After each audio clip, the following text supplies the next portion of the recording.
Integrantes do grupo Wagner deixaram a base militar no sul da Rússia, de onde partiram em uma ofensiva contra as forças regulares do governo russo. O recuo aconteceu após o grupo paramilitar chegar a um acordo com Vladimir Putin. O analista internacional e jornalista da Gazeta do Povo, Luiz Kawaguchi, comenta sobre as tensões na Rússia agora no Jornal da Manhã. Muito bom dia, Kawaguchi. Muito bom tê-lo aqui no Jornal da Manhã de hoje. Bom dia, Paula. Bom dia, Marcelo. Bom dia, Kobayashi. Bom dia aos nossos telespectadores. Bom, Kawaguchi, ficou essa dúvida agora, né? O que foi conversado, que acordo que foi esse feito entre o grupo Wagner e Putin? Então, Paula, ninguém sabe exatamente o que desarmou a crise.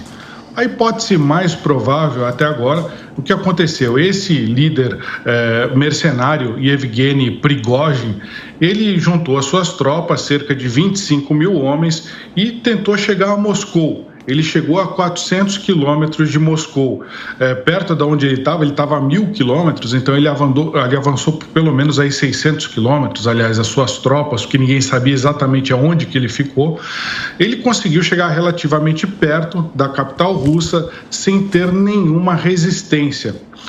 Então tem alguns fatores aí. Essa crise ela foi desarmada mais ou menos em 24 horas. O Prigozhin ele aceitou ir em troca de não ser processado, ir para o país Belarus ali próximo da Ucrânia e da Rússia. Ele desmobilizaria suas tropas e foi isso que ele fez. Então muito provavelmente ele não teve o apoio que ele esperava de outras tropas russas que se rebelassem contra o governo. Inclusive tem uma característica aí que chama a atenção. Ele não estava criticando o presidente Vladimir Putin, mas ele estava criticando o staff do Ministério da Defesa, principalmente o ministro da Defesa, Sergei Shoigu, e também o general de campo, o Gerasimov. Então, provavelmente, como não teve outras tropas que o seguiram nessa empreitada para tentar derrubar o Sergei Shoigu e, eventualmente, até fazer um golpe de Estado na Rússia, o que ele negava, ele não teve tanto apoio. Ele teria, apesar de ele ter chegado relativamente próximo a Moscou, ainda tinha uma grande barreira, que seria ele teria que passar pela aviação russa. Então, essa aviação poderia ter até atacado o seu comboio antes, mas provavelmente houve uma negociação de bastidores e dificilmente essas tropas do Prigozhin conseguiriam entrar em Moscou e possivelmente Prigozhin seria morto. Então, o que aconteceu? Talvez ele esperasse aí que a Força Aérea virasse a casaca, entrasse do seu lado, fosse lutar do seu lado e outras tropas regulares.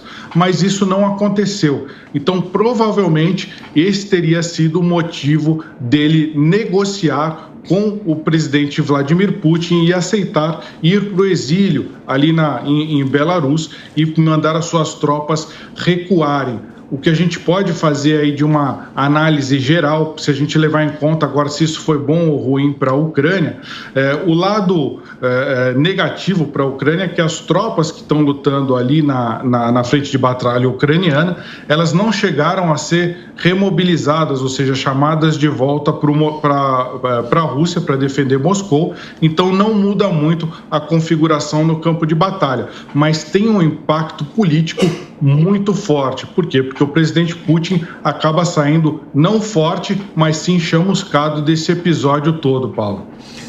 Sem dúvida, Kawaguchi, muito bom dia a você, né? Claro que tudo ainda foi muito recente, aconteceu praticamente na madrugada aqui do Brasil, na virada de sexta para sábado. Houve uma forte ação, depois também um forte recuo. E claro que ao longo dos próximos dias nós teremos com maior clareza aí. Mas até que ponto isso fragiliza de fato aí Putin e poderia haver uma mudança em relação ao atual cenário da guerra? A gente tem aí algumas considerações a fazer. No campo de batalha, não deve ter tanta mudança assim, porque o único deslocamento de tropas que aconteceu foram de tropas tchetchenas, que tem lá cerca de 20 mil combatentes e nem todos saíram da linha de frente para voltar para a Rússia, para defender a Rússia.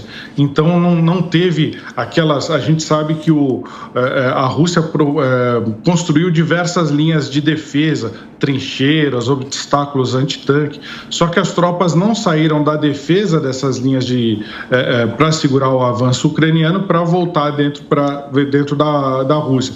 Isso acabou sendo resolvido de uma forma diplomática. Então, no campo militar não muda muito, mas tem um impacto muito grande no cenário político. Qual que é esse? Primeiro, o Prigozhin, ele derrubou todos os argumentos que o Putin e a Rússia utilizaram para iniciar essa guerra. O Putin e a Rússia tinham dito que o objetivo era salvar russos étnicos, ou seja, descendentes de russos ou russos que imigraram e moravam na parte mais a leste da Ucrânia e na sul. Também disse que seria para desnazificar, ou seja, tirar aí pessoas neonazistas do governo ucraniano, que é uma grande mentira. E também o outro argumento que se usaram era o avanço da Aliança Militar Ocidental, a OTAN, em direção a leste, em direção às fronteiras da Rússia. E a grande novidade política que o Prigozhin, ele falou, olha, não foi nada disso. Isso foi coisa dos generais russos que se mobilizaram para ganhar mais poder dentro da Rússia.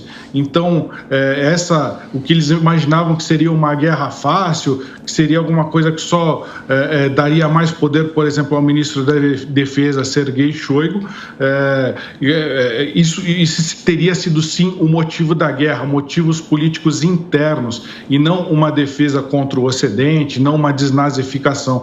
Então, ele joga por terra todos esses argumentos e ele é um grande player, ele é uma grande figura política. Provavelmente o que ele está falando tem muita verdade. Ele tomou muito cuidado de não atacar Putin. O elemento que ele não trouxe é que boa parte da motivação para a guerra, dizem os analistas do Ocidente, muitos deles, é que é uma guerra de orgulho ferido, ou seja, o Putin, ele viu a União Soviética ser dissolvida aí no século passado e acabou achando que a Rússia teria o direito moral, o direito histórico de voltar a ser grande, voltar a ser aquela Rússia da época imperial, do czarismo. Isso daria direito, entre aspas, a ele a invadir outros países, como a Ucrânia, a Moldávia, o Cazaquistão.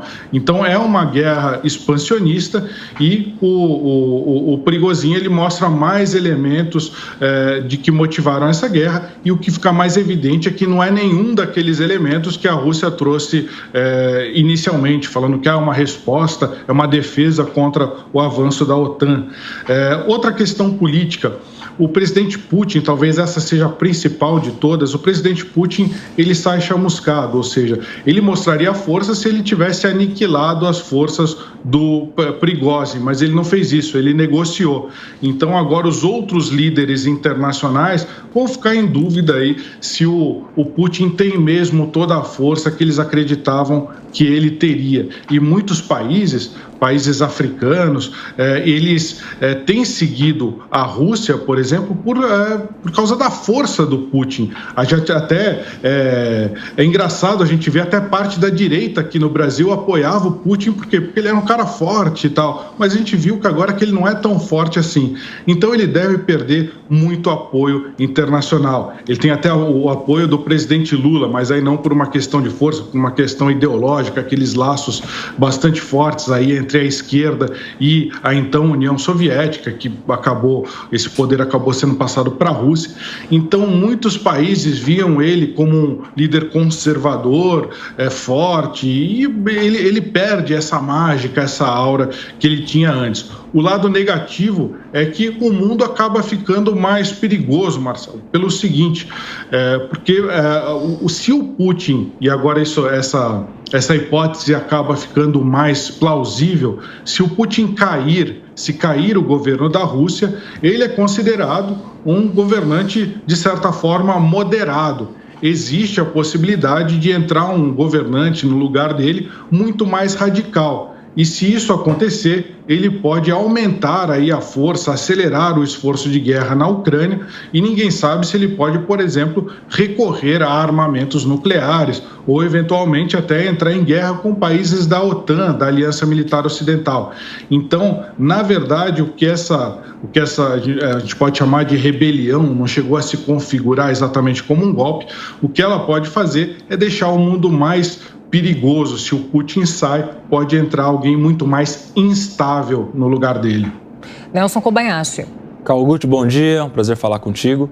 Kawaguchi, a minha pergunta é sobre como fica o ponto de vista da Ucrânia a respeito disso tudo que tem acontecido nos últimos dias. Isso pode ser um fôlego, um meio de arrefecer a situação na Ucrânia diante de tanta pressão que vem sofrendo no último ano com essa guerra, e isso pode, inclusive, gerar uma esperança de fim da guerra, já que surgiu esse conflito entre os russos e o Grupo Wagner que foi, inclusive, importante, né, nesse avanço sobre o território ucraniano. Como fica agora a visão da Ucrânia sobre isso que tem acontecido?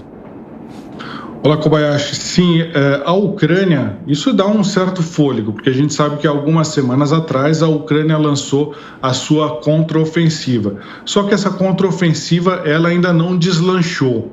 É normal que não tenha deslanchado. A contraofensiva do ano passado também ela foi anunciada em julho e só começou de fato em setembro. Então tem uma parte tática agora, que eles falam reconhecimento em força, as forças ucranianas vão testando como estão as defesas dos russos até lançar o seu ataque principal. Esse ataque principal acredita-se que não foi lançado. Ela teria sido muito benéfica, essa tentativa de rebelião na Rússia teria sido muito benéfica para a Ucrânia se as tropas que estão na Rússia tivessem sido retiradas, as tropas que estão na Ucrânia tivessem sido retiradas da frente de batalha e enviadas para a Rússia para fazer aí a defesa de Moscou. Mas isso não aconteceu. Então, provavelmente, o que a gente tem aí vai ser agora uma reorganização. A gente viu só a saída do Grupo Wagner, que são cerca de 25 mil combatentes. Esses 25 mil combatentes agora eles têm que ser reabsorvidos por ironia, até pelo próprio Shoigu, pelo Ministério da Defesa, e têm que ser enviados aí para uma nova frente de batalha. Eles vão lutar com pessoas, com outros combatentes ainda que eles não estão acostumados a lutar. Então isso vai dificultar um pouco a vida da Rússia. Só que a Rússia está numa posição defensiva. É muito mais fácil você defender do que você atacar. A tarefa mais difícil é dos ucranianos. Até para a gente ter uma ideia no jargão, aí quando a gente fala em termos militares, para atacar, você precisa de uma proporção de pelo menos 3-1, ou seja, 3 atacantes para cada defensor. Então é muito difícil ainda para a Ucrânia. Isso não aliviou a Ucrânia no campo de batalha, mas aliviou a Ucrânia politicamente. Possivelmente vai ter menos apoio internacional à Rússia. Por quê? Porque a Rússia é instável. O que essa crise mostrou é que ela é instável. Não dá para a gente saber se o Putin vai continuar lá, qual que vai ser a próxima atitude dele. Ele pode até tornar o país, aí botar uma lei marcial, botar um país ainda mais com aparatos repressivos mais fortes. Ele pode fazer isso. Então ninguém sabe exatamente o que vai sair ali de dentro da Rússia. E fica mais difícil apoiar um país que você não consegue prever o que vai acontecer. Eles tinham muito apoio porque eles imaginavam que os outros países imaginavam que a Rússia ia ficar mais forte, ia se aliar com a China, ia virar um bloco para se contrapor aos Estados Unidos. Só que o que ela mostra é que ele é um país completamente instável. Então vai ser muito mais difícil agora para a Rússia ter apoio diplomático e apoio econômico internacional. Sobre as tensões na Rússia, nós conversamos com Luiz Kawaguchi, analista internacional, jornalista da Gazeta do Povo. Kawaguchi, muito obrigada pela participação aqui hoje. Obrigado, até logo. Até.